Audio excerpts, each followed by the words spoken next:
E o tema dessa mensagem é o peso da palavra de Deus contra o pecado. 100 anos se passaram. Parece que Deus deixa às vezes a corda esticar. Mas quando Deus passa a falar, nós precisamos considerar seriamente isso. E a primeira palavra que Deus diz para Israel está no versículo 2. Eu vos tenho amado, diz o Senhor.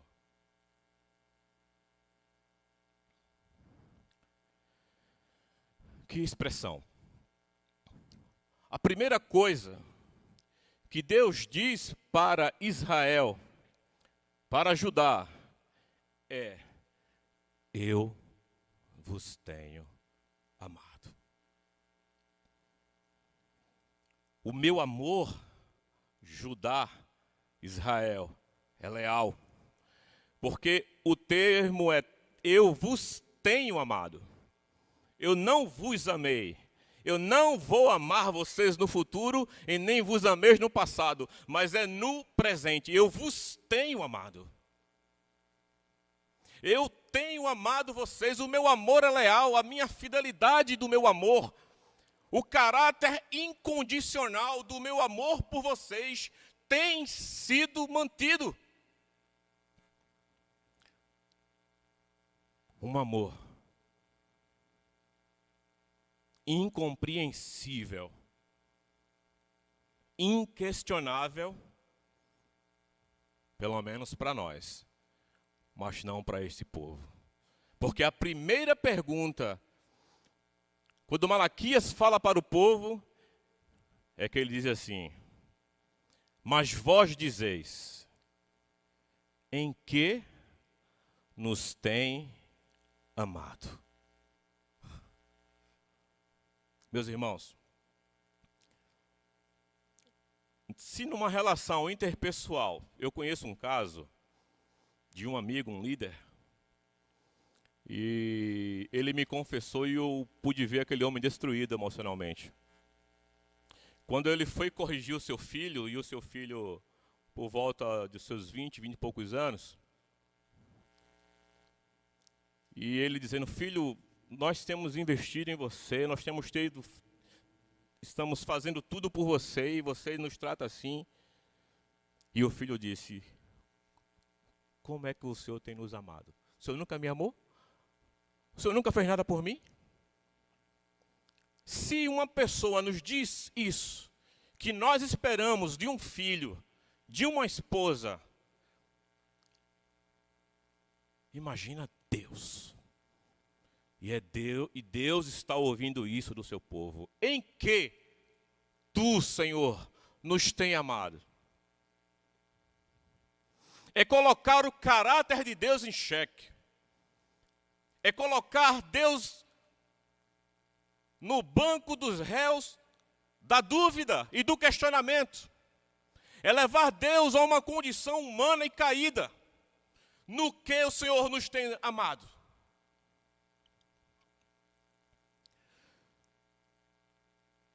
Talvez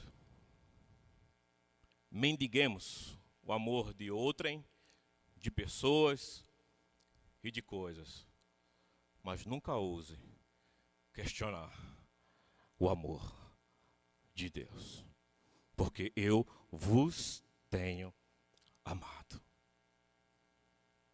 E não é amar pessoas perfeitas, e não é amar pessoas exuberantes em seu estado espiritual, mas é amar pessoas como eu e como você. Quem de nós aqui nesta noite, ou você que está na sua casa, permitiria, se assim fosse possível, e nós colocássemos um telão aqui ao fundo, e colocasse todos os seus pensamentos desta semana, só desta semana, quem teria coragem? Pensamentos, atos, Quem teria coragem? Então esse evangelho medíocre, esta religiosidade que diz que a força está em você, que você é capaz de mudar, não. Porque Deus, Paulo vai dizer que Deus nos amou quando nós éramos ainda pecadores. Ele prova o seu amor por nós. Porque Ele nos ama quando nós éramos ainda pecadores. Inimigos seus. Seus inimigos. Seus algozes. Em que tu nos tem amado. Aí Deus vai dizer assim, respondendo à pergunta do profeta, disse o Senhor, todavia amei Jacó, porém aborreci a Esaú. Eu não vou entrar no mérito da questão, mas nós não podemos negar, quando Deus vai agora dizer de que forma Ele ama, Ele começa assim, eu amei Jacó e aborreci a Esaú. É um amor eletivo. Eu não estou entrando em nenhum mérito teológico. Eu estou dizendo o que os textos estão dizendo. E se você olhar essa palavra aqui, aborreci, no seu sentido original, é odiei. Eu odiei a Esaú. A questão é, duas correntes para pensarmos. Possa ser que esse seja um sentimento literal que Deus amou a Jacó, a pessoa de Jacó, e odiou a pessoa de Esaú. Mas a segunda opção, que é mais plausível dentro do contexto do texto, é que Deus está falando da representação, que Deus amou a Israel e odiou os edonitas, que são os descendentes de Esaú. E essa é a mais próxima. Mas nós não podemos ser dogmáticos em afirmar que seja uma ou outra, mas nenhuma ou outra anula que houve uma eleição.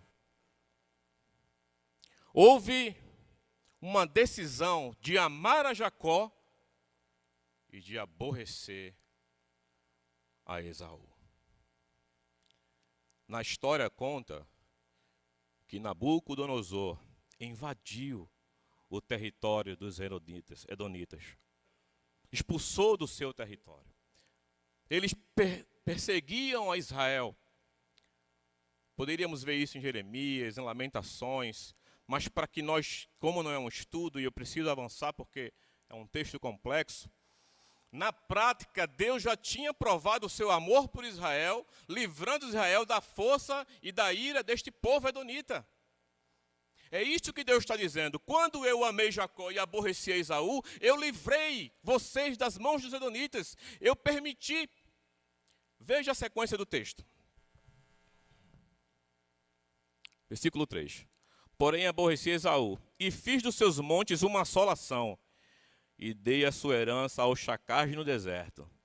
Se Edom diz, fomos destruídos, porém tornaremos a edificar as ruínas. Então diz o Senhor dos Exércitos, eles edificarão, mas eu os destruirei, e Edom será chamado terra de perversidade, o povo contra quem o Senhor está irado para sempre. Povo contra quem o Senhor está irado para sempre. Faz relação com aborrecer a Esaú. A ira de Deus contra Esaú, na verdade, a ideia é a ira de Deus contra Edom. Para sempre.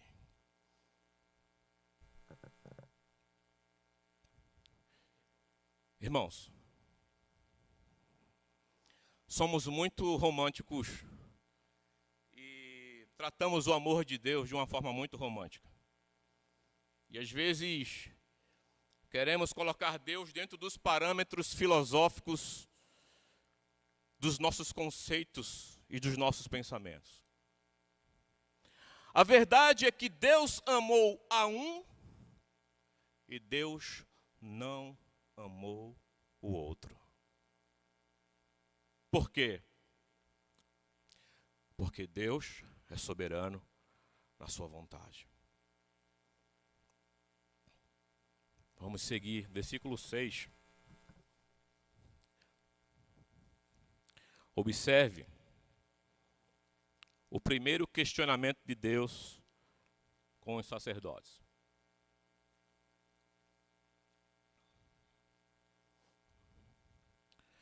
O filho honra o pai,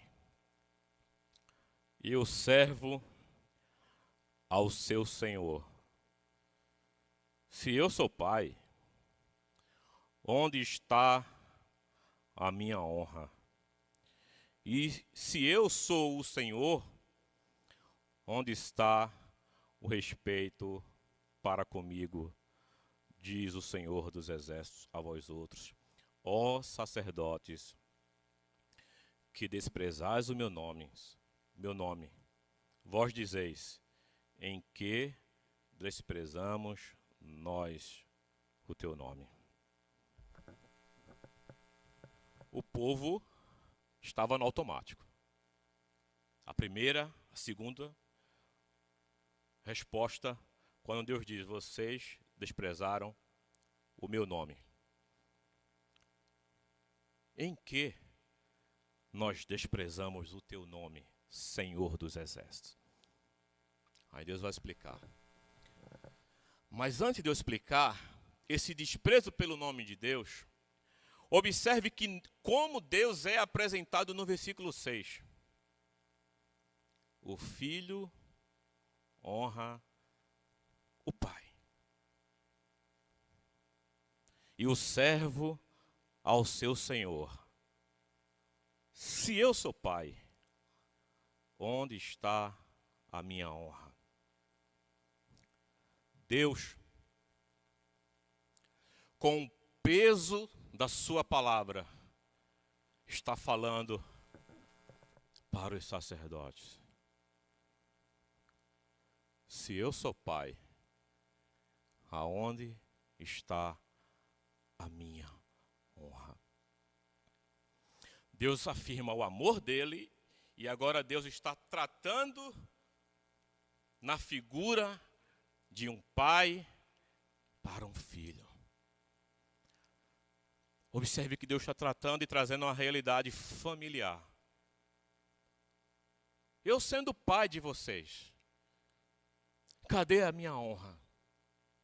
Eu sendo o Senhor de vocês, cadê o meu respeito? E por que vocês desprezam o meu nome? Os sacerdotes, juntamente com o povo, não estavam reconhecendo a paternidade de Deus, porque Deus está cobrando do povo, sendo eu pai, onde está a minha honra? Quem de nós não quer ser honrado pelos filhos, sendo nós pais? Quem de nós não quer o respeito do seu filho? Seria ilógico. Se nós que somos maus exigimos respeito, exigimos honra, quem dirá o Deus perfeito, santo, imaculado? Eu sou o pai de vocês e vocês não me dão a honra da paternidade que eu tenho para com vocês. E vocês também não me respeitam. E vocês também desprezam o meu nome. A realidade de 2020.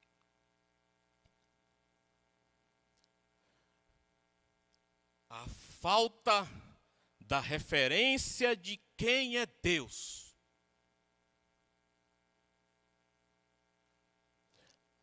Um monte de gente que está definindo as suas conclusões demoníacas de quem é Deus.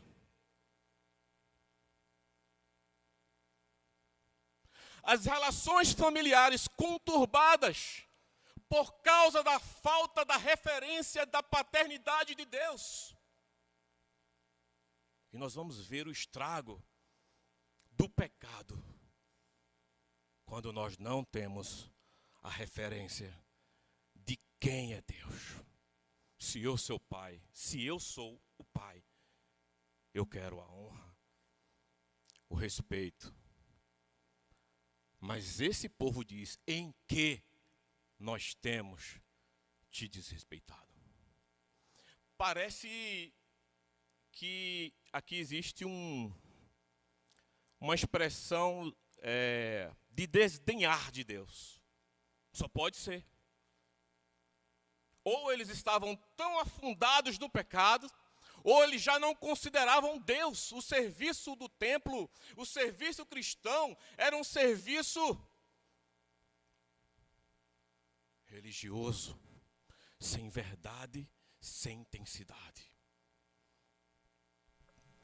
E Deus vai agora dizer na prática como é que isso acontece. Versículo 7. Ofereceis sobre o meu altar pão imundo, e ainda perguntais: em que te havemos profanado? Eles estavam quebrando a lei dizia que tinha que ser pão perfeito, os animais tinham que ser perfeitos, a lei levítica. Vamos seguir. Nisto que pensais, a mesa do Senhor é desprezível. A mesa que ficava no pátio interior para os sacrifícios, eles pensavam: a mesa do Senhor é desprezível.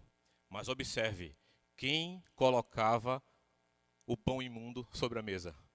Eles mesmos colocavam os pães imundos sobre a mesa e eles mesmos diziam que a mesa era imunda. A primeira acusação de Deus: vocês estão falando que a minha mesa é imunda. 8. Quando trazeis animal cego para o sacrificardes, não é isso mal? E quando trazeis o coxo ou enfermo, não é isso mal? Ora, apresenta-o ao teu governador. Acaso terá ele agrado em ti? E te será favorável? Diz o Senhor dos Exércitos. Se você for o seu governador e oferecer esse tipo de oferta, esse tipo de sacrifício, ele vai aceitar? Deus está perguntando isso. Não. Agora, para mim, o Senhor, o Deus de Israel, que livrou o povo a pé enxuto, que enviou o maná no deserto, que conduziu esse povo, que separou esse povo, que ama esse povo. Em Oséias ele vai dizer que eu amei este povo com cordas de amor, os atraí. E Deus, de uma forma profunda, se revelando como Deus de amor, como Pai deste povo, e vocês têm profanado. Tem tanta gente que busca a honra do homem, mas não busca honrar a Deus. É isso que ele está dizendo. Vocês, se levarem esse tipo de sacrifício ao governador, possivelmente Neemias e Esdras, é o contexto que está ligado com a volta do povo, eles não vão aceitar. Então vocês terão que levar o quê? Uma oferta perfeita. Então, para os homens, vocês fazem a oferta perfeita. Para os homens, por quê? Porque o interesse de vocês são interesses escusos. Porque o Deus de vocês é o ventre de vocês. Porque vocês andam para as suas motivações. Porque a honra de vocês é uma auto-honra. Eu dou para receber. Mas eu não dou para glorificar a Deus. E Deus diz: é nisto que vocês me desprezam. Porque se vocês quiserem a um governador, a maior autoridade da época, o governador. Ninguém era mais que o governador.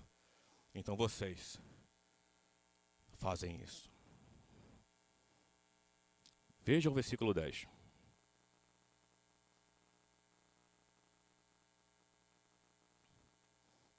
Tomara houvesse entre vós quem fechasse as portas, para que não acendesse debalde o fogo do meu altar. Eu não tenho prazer em vós, diz o Senhor dos Exércitos, nem aceitarei da vossa mão a vossa oferta. Meu irmão, Deus está dizendo, fechem as portas, que é melhor. Rapaz, se fosse colocar esse texto nas igrejas no Brasil, a gente tem que fechar muita igreja, viu, irmão? Fecha a porta. Porque desse jeito eu não aceito. Dessa forma eu não aceito.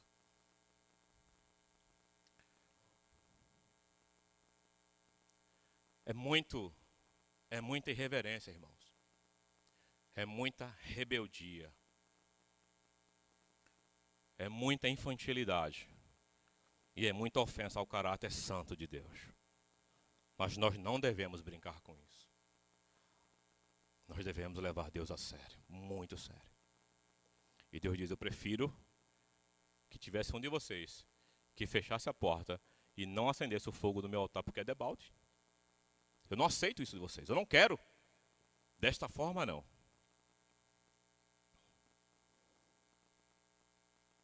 A gente precisa entender, irmãos, que Deus é um Deus santo, amoroso e Pai. É assim que Ele está se revelando aqui através de Malaquias.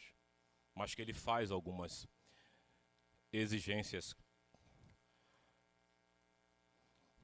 Então, no versículo 12.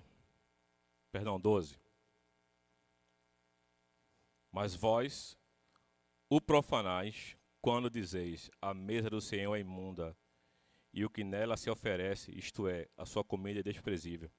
E ainda dizeis, que canseira, e me lançais muxoxos, diz o Senhor dos Exércitos.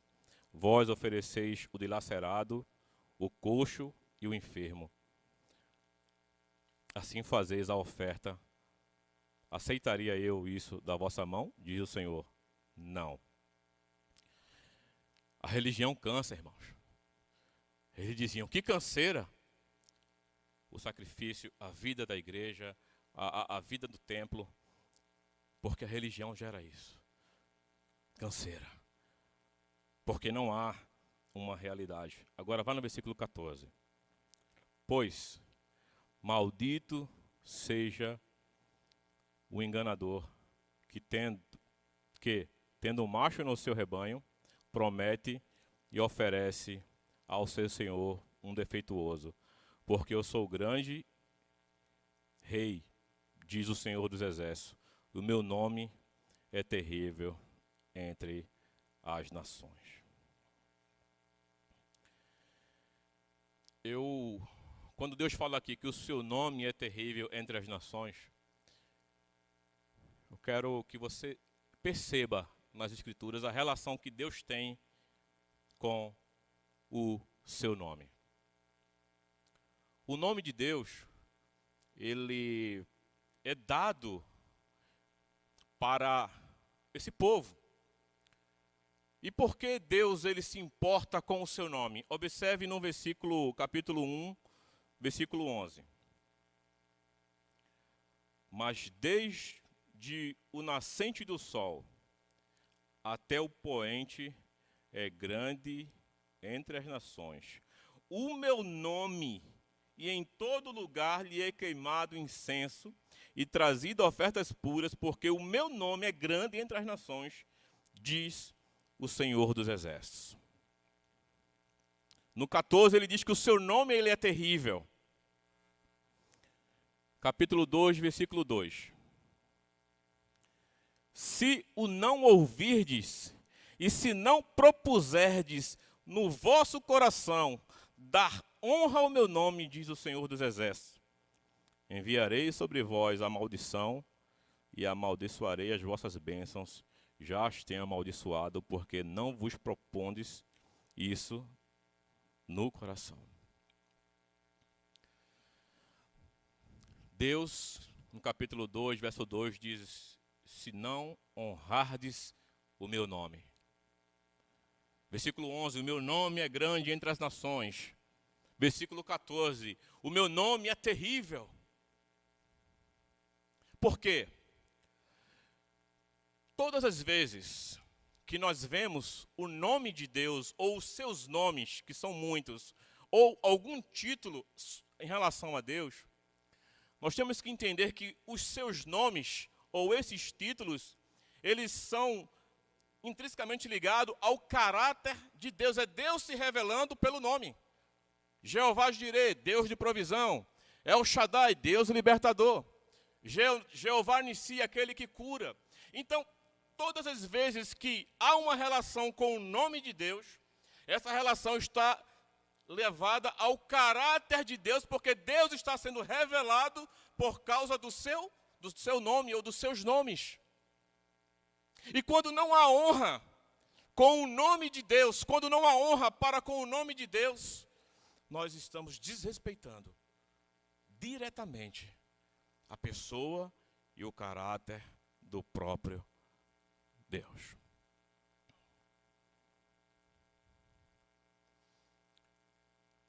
Existe muita brincadeira. Eu já fiz isso na minha juventude, piadas,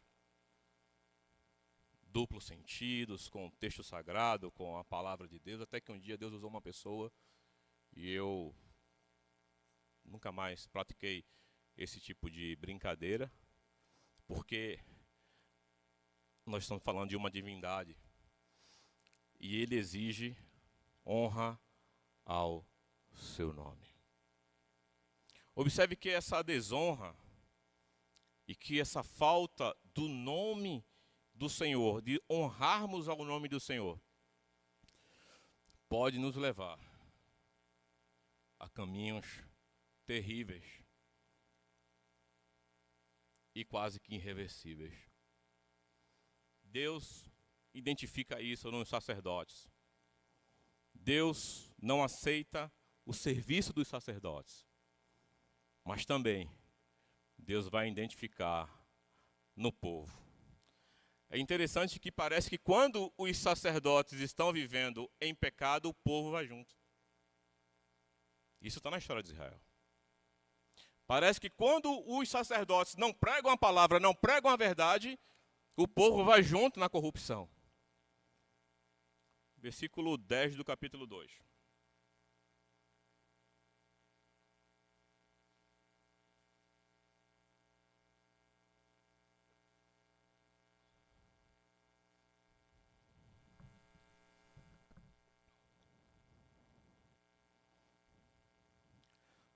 Não temos nós todos o mesmo Pai? Observe isso. Como é que Deus se aproxima dos sacerdotes? Não sou eu Pai? E quando Deus vai agora se dirigir ao povo, como é que ele começa? Não temos nós todos o mesmo Pai? É magnífico você ver o peso da palavra de Deus e como Deus vai se aproximando. Chega para os sacerdotes, não sou eu o Pai e quero a minha honra. E agora para o povo ele diz, não temos nós todos o mesmo Pai? Vocês não são os meus filhos? Não nos criou o mesmo Deus? Por que seremos desleais uns para com os outros, profanando a aliança de nossos pais? Deus agora vai entrar, não é programa de televisão, mas no caso de família. Vocês são desleais uns para com os outros. E aqui eu tenho uma lição. Quem nunca sofreu deslealdade ou quem nunca foi desleal nas relações? A deslealdade é fruto de uma ausência paternal de Deus. É fruto de um estado de rebeldia, de quem não está inserido na realidade de Deus como filho. Os sacerdotes já estavam sacrificando de todo jeito. Deus identifica agora no povo a deslealdade desse povo. E não somente isso. Versículo 11. Judá tem sido desleal. Abominação se tem cometido em Israel e em Jerusalém, porque Judá profanou o santuário do Senhor, o qual ele amava, e se casou com adoradoras de Deus estranho. O povo agora começa a se casar com mulheres pagãs. Quem coloca limite no homem, quem coloca limite na nossa vida é o Senhor. E casar com mulheres estranhas pagãs era pecado. E o povo estava vivendo uma vida onde não reconheciam a paternidade de Deus. E eles faziam o que bem queriam. Casar porque querem casar e porque vão casar, e se não casar, casa. É assim hoje. Deus não é consultado. Mulheres pagãs. Isso chama a nossa atenção. E quantos relacionamentos e casamentos que só a misericórdia do Senhor. Versículo 13. Ainda fazei isso. Cobris o olhar do Senhor de lágrimas, de choro e de gemidos, de sorte que ele já não olha para a oferta, nem aceita com prazer da vossa mão. Perguntais, por quê? Porque o Senhor foi testemunha da aliança entre ti e a mulher da tua mocidade, com o qual tu fostes desleal, sendo ela a tua companheira e a mulher da tua aliança. Ninguém com o resto de bom senso o faria, mas que fez um patriarca, buscava descendência prometida por Deus. Portanto, cuidai de vós mesmos, e ninguém seja infiel para com a mulher da sua mocidade. Porque o Senhor Deus de Israel diz que odeia o repúdio e também aqueles que cobrem de violência as suas vestes, diz o Senhor dos Exércitos. Portanto, cuidai de vós mesmos e não sejais infiéis. Irmãos, nós temos aqui como se fosse um paradoxo, tá?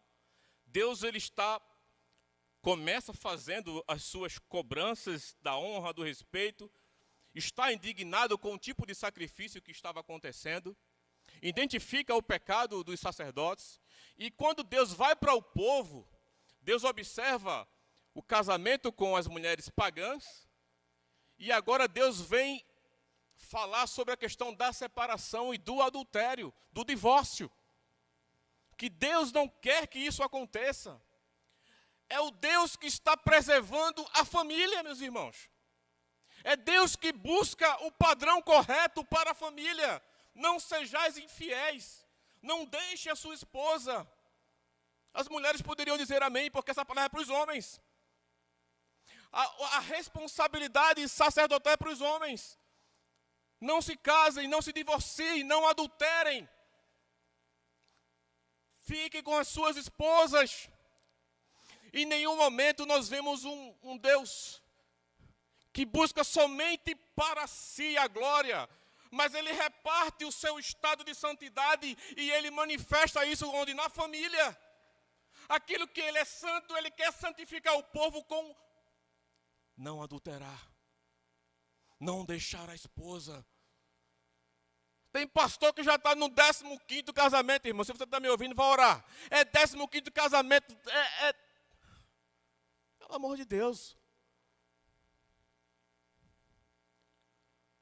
O padrão, eu não adultero, eu não vou deixar a minha esposa. Por quê?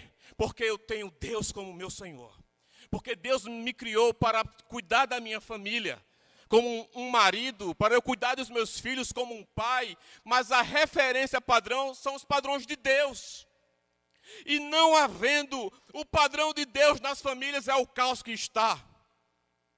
E não venham com essa conversa de dizer que casamento é homem com homem ou mulher com mulher. Isso não é casamento, isso não é uma instituição divina. Porque a instituição do casamento e da fidelidade e do respeito estão em Deus. Quem estabeleceu isso foi Deus.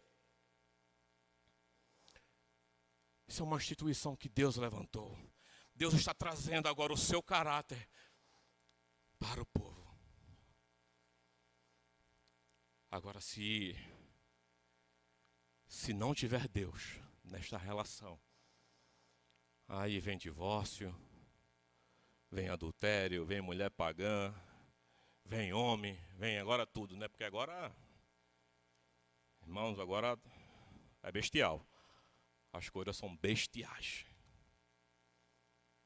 É animal, é gente casando com televisão, com celular, sou pan alguma coisa aí. Agora você pode casar com quem você quiser. Você olha para esse microfone, eu vou casar com o microfone. Eu soube um caso que uma pessoa casou com uma bicicleta.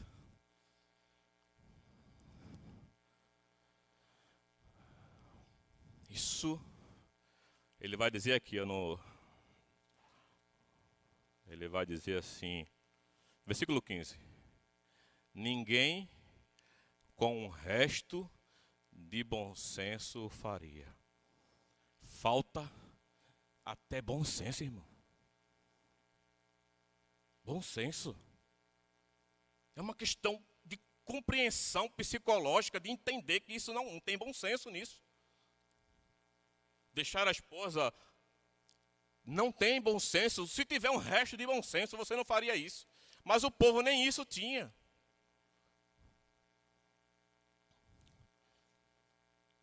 Nós precisamos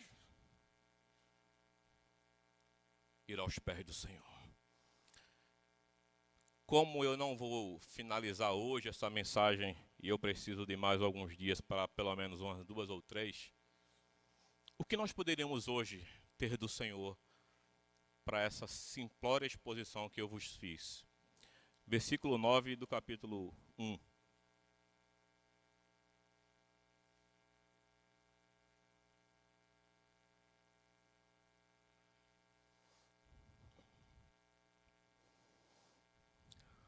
Agora, pois, suplicai o favor de Deus, que nos conceda a sua graça.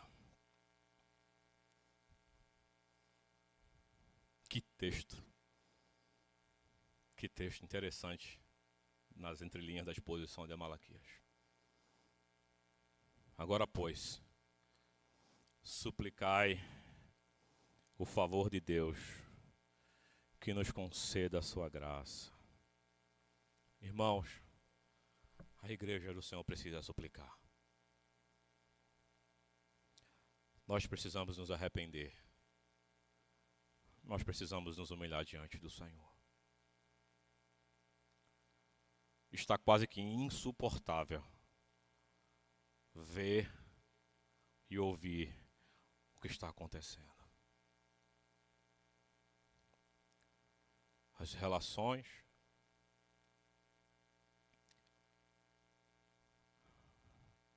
a falta de compromisso com Deus. Quem não tem compromisso com Deus, não tem compromisso com a sua família, meu irmão. Quem não tem Deus como referência de paternidade, não vai transferir isso para o seu filho, para a sua geração. Porque Ele é o padrão. E ele diz, suplicai pela graça de Deus. Onde nós encontramos isso? Mateus 6, por gentileza. Evangelho de Mateus, no capítulo 6.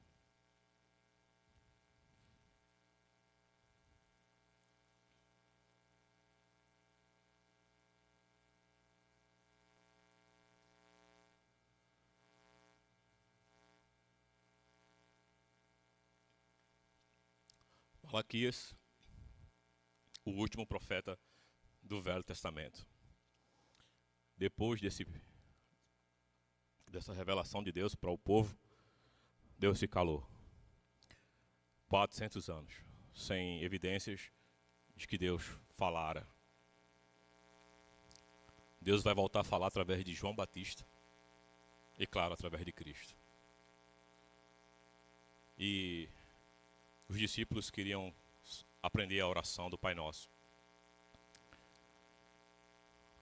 Aí Jesus começa assim no versículo 6.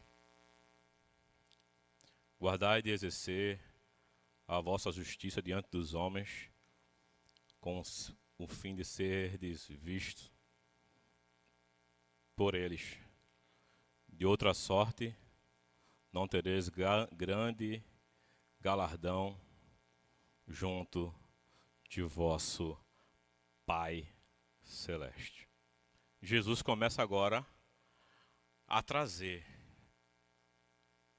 o que Malaquias estava falando para Israel. Vocês precisam buscar o galardão junto do vosso Pai Celeste. Versículo 4, para adiantarmos.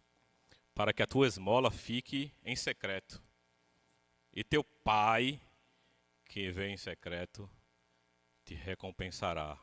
Duas citações da palavra Pai no capítulo 6.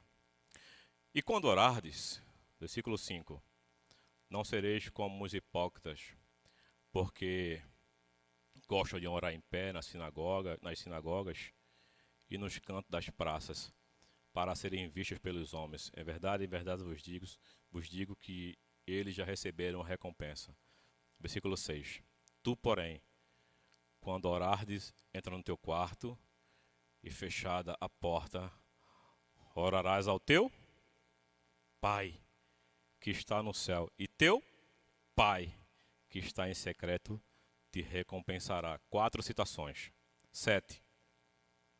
E orando, não useis de vã repetições como os gentios, porque presumem que pelo seu muito falar serão ouvidas. Versículo 8. Não vos assemelheis, pois, a eles, porque Deus, o vosso Pai, não sabe o que tem de necessidade antes do que lhe peçais. Estamos falando de 5 citações. Meus irmãos, observe que a forma que Jesus está apresentando a Deus para os seus discípulos é de um pai. 6 vezes, Pai, Pai, Pai, Pai. Malaquias está dando continuidade. Jesus está dando continuidade à mesma mensagem. Eu não sou o vosso Pai.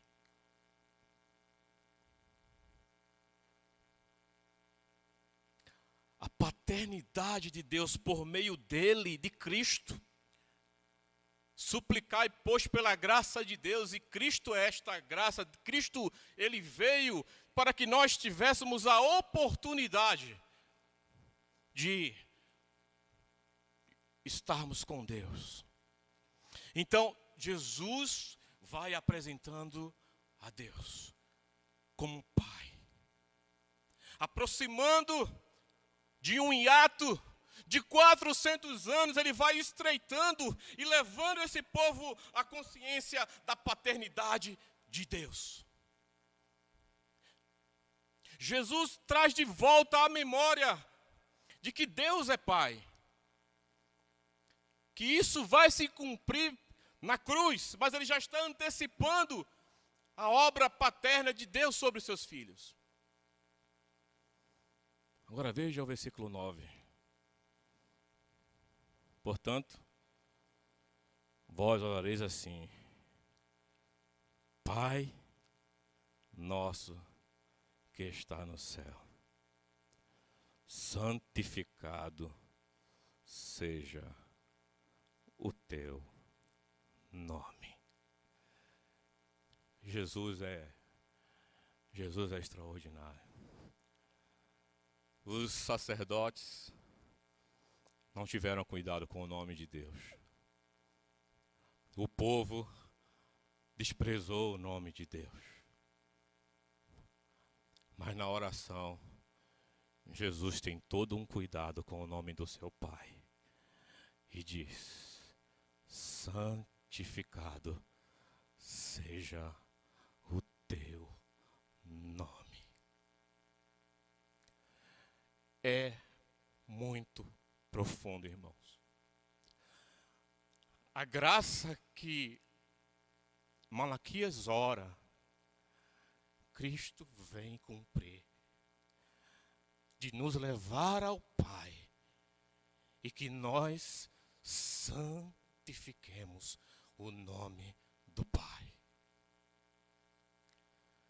É porque Cristo é o varão perfeito, que obedeceu em tudo, o grande sumo sacerdote, que teve um cuidado de santificar o nome do seu Pai. E nós em Cristo podemos desfrutar da paternidade de Deus, para que nós possamos orar a Deus como um Pai e honrar a sua santidade e o seu caráter. Jesus está dizendo: eles não conseguiram, mas eu vou orar para vocês, santifiquem o nome de Deus. Orareis assim ao vosso Pai. Cristo, como Filho perfeito, como varão perfeito e como padrão para mim e para você, é que nos leva a esta realidade. A pergunta que eu faço para você nessa noite: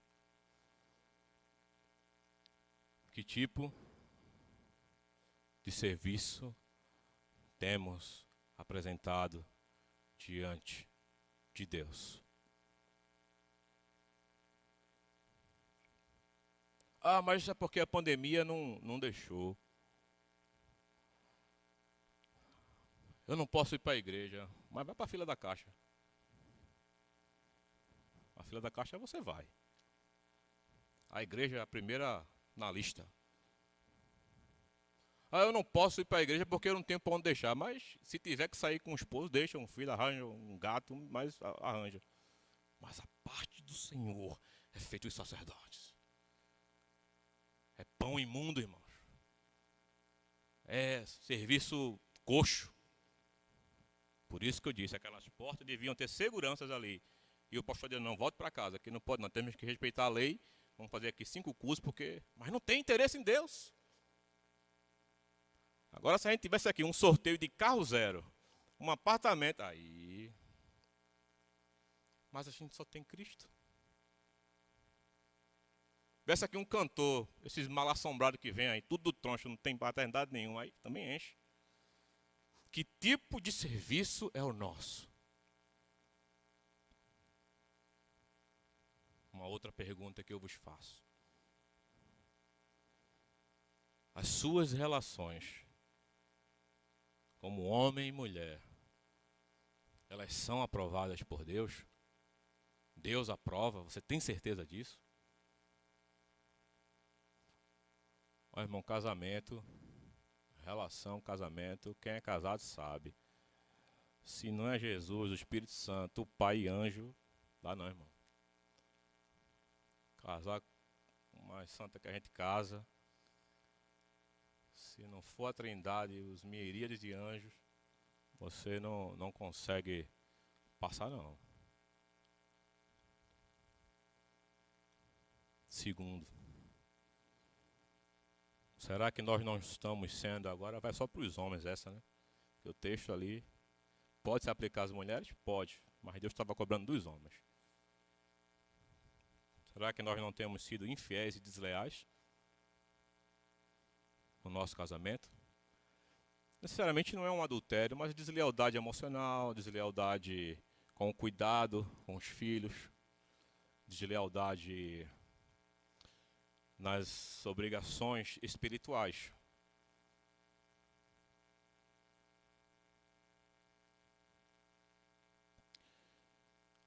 Segundo, terceiro, né? Como eu me relaciono com Deus? Como um pai?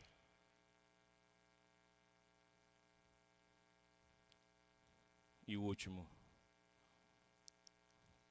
como tem sido a minha busca pela santidade de Deus e do seu santo nome?